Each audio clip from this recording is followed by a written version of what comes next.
आप सभी लोगों को मेरे नमस्कार के साथ शुरू करते हैं आज का विषय। एक दोस्त ने मुझसे पूछा कि अरेंज मैरिज करनी चाहिए या लव। और आजकल पुरुषों में और महिलाओं में शादी को लेकर बहुत डर का माहौल है और लोग आत्महत्याएं कर रहे हैं। इसके पीछे के कारण क्या है? मैं यह नहीं बताऊंगा कि अरेंज मैरिज करनी चाहिए या लव मैरिज, लेकिन हम दोनों को गहराइयों से समझेंगे।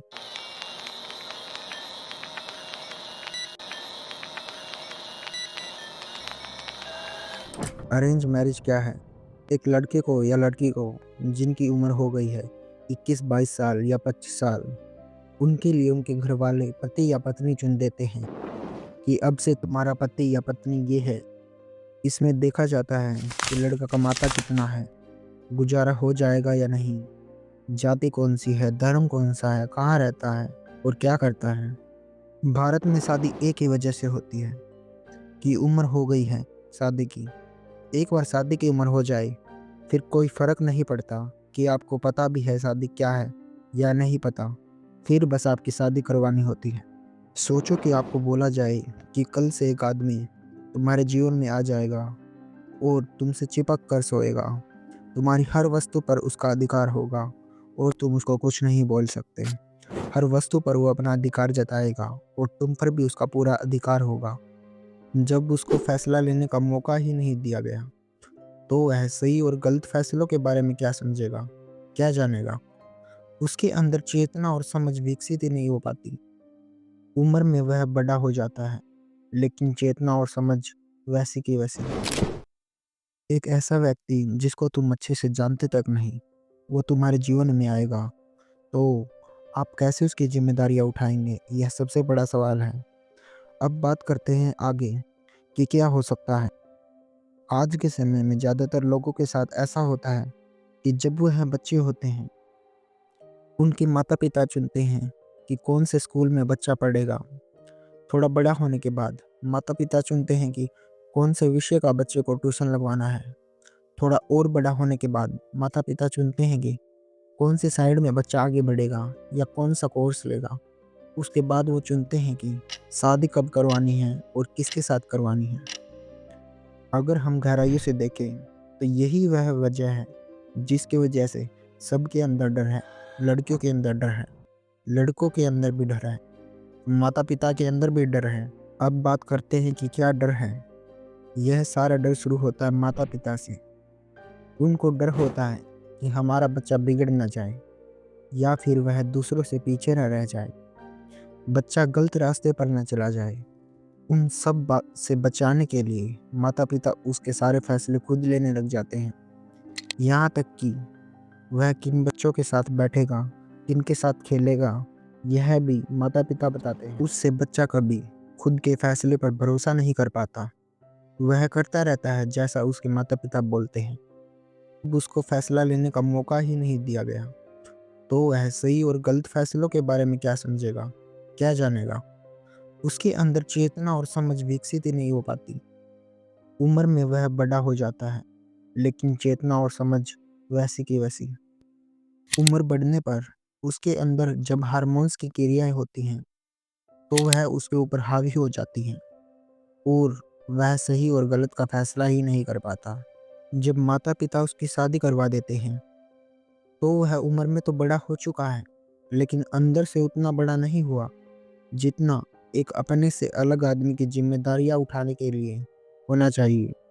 क्योंकि आज तक उसने उतने फैसले नहीं लिए जितने लेने चाहिए और अब एकदम से वह एक बोझ के नीचे फंस चुका है।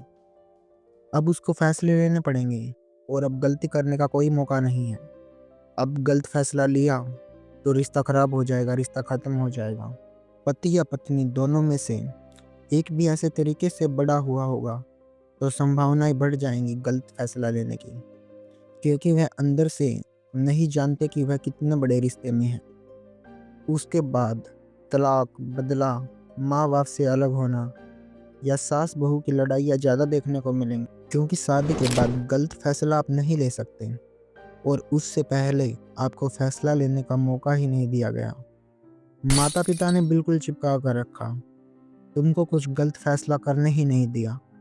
और अगर वह आपको खुद के फैसले करने का मौका देते, तो हो सकता है कि आप कुछ गलत फैसला लेते, लेकिन आपकी चेतना ज़रूर जग जाती। आप समझने लगते हैं कि क्या सही है और क्या गलत। जब एक इंसान यह सोचने लग जाता है और समझने लग जाता है कि तुम गलत कर रहे हो या सही, वह हर चीज़ पर विचार करने लग जाता है और उसके बाद वह कभी गलत दिशा में नहीं जाता, वह जग जाता है। बेहोशी में फैसले नहीं लेता, अगर ले भी लेता है तो वह वहाँ से वापस भी आ जाएगा और संभल भी जाएगा। जब आप ऐसे तरीके से बड़े हुए होते हो, तो आपको समझ नहीं होती फैसले लेने की। आपके अंदर चेतना नहीं जगी होती। आप में सोचने विचारने की शक्ति नहीं होती। आप बेहोशी में सब कुछ करते चले आ रहे हैं। जैसे आपके माता-पिता ने बोला, आपके परिवार वालों ने बोला, वैसा आप करते चले आ रहे हैं। आप खुद की सोच से कुछ नहीं कर रहे हैं। खुद की सोच से कोई फैसला नहीं ले रहे हैं।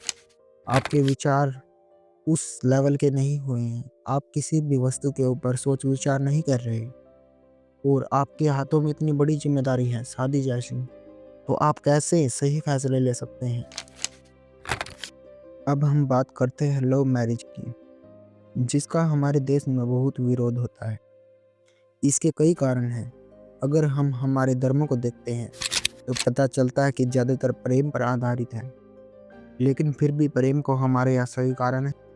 अगर दो लोग सड़क पर बुरी तरह लड़ रहे हों, एक दूसरे का सिर फोड़ रहे हों, तो लोग खड़े होकर देखेंगे और उसका आनंद उठाएंगे। किसी के पड़ोस के घर में कोई झगड़ा हो रहा हो, मारपीट हो रही हो, आनंद उठाएंगे। परंतु इसके विपरीत अगर दो लोग सड़क पर हाथ पकड़कर चल रहे हों या प्रेम कर रहे हों, तो लोगों का स्वभाव बदल जाता है।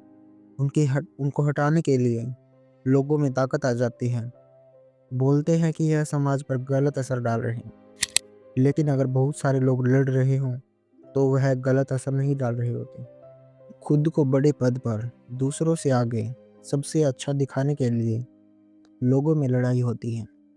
समाज में वह दिखाएंगे कि उनसे अच्छा व्यक्ति कोई नहीं, पर जब वह खुद को बड़ा दिखाना हो, तो वह बुरे से बुरे काम करते हैं। अगर दूसरे देशों से खुद के देश को बड़ा दिखाना हो, तो लड़ेंगे। वह देश को नहीं, खुद को बड़ा दिखा रहे हैं। अगर उसी देश में दूसरे राज्यों से खुद के राज्य को अच्छा दिखाना हो, बड़ा दिखाना हो, तो लड़ेंगे। अगर उसी राज्य में दूसरे धर्मों से खुद के धर्म को बड़ा दिखाना हो, अच्छा दिखाना हो, तो लड़ेंगे। अगर उसी धर्म में खुद की जाति को बड़ा दिखाना हो, अच्छा दिखाना हो, तो वो लड़ेंगे। तो इसका मतलब यही है कि वह जातियों के लिए, धर्मों के लिए, देशों के लिए नहीं लड़ रहे हैं। वह लड़ रहे हैं खुद को बड़ा दिखाने के लिए, खुद को अच्छा। बात यहाँ तक आ जाती है कि लड़के लड़ते हैं खुद को अच्छा दिखाने के लिए और लड़कियाँ लड़ती हैं खुद को अच्छा दिखाने के लिए। लेकिन सच में बात तो यह है, सब खुद के लिए ही लड़ते हैं। और कोई प्रेम कर रहा हो, तो उनको अच्छा नहीं लगेगा। उस समय पर कोई भी बात बीच में आ सकती है।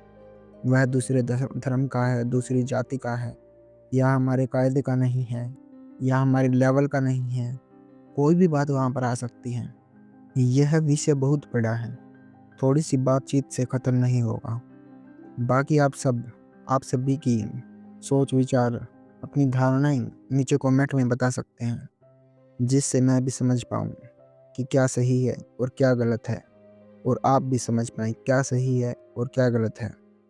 तो आज जिन विषयों पे हमने चर्चा की, आप उन पर स्वयं विचार करें और सोचें कि क्या सही है और क्या गलत। धन्यवाद।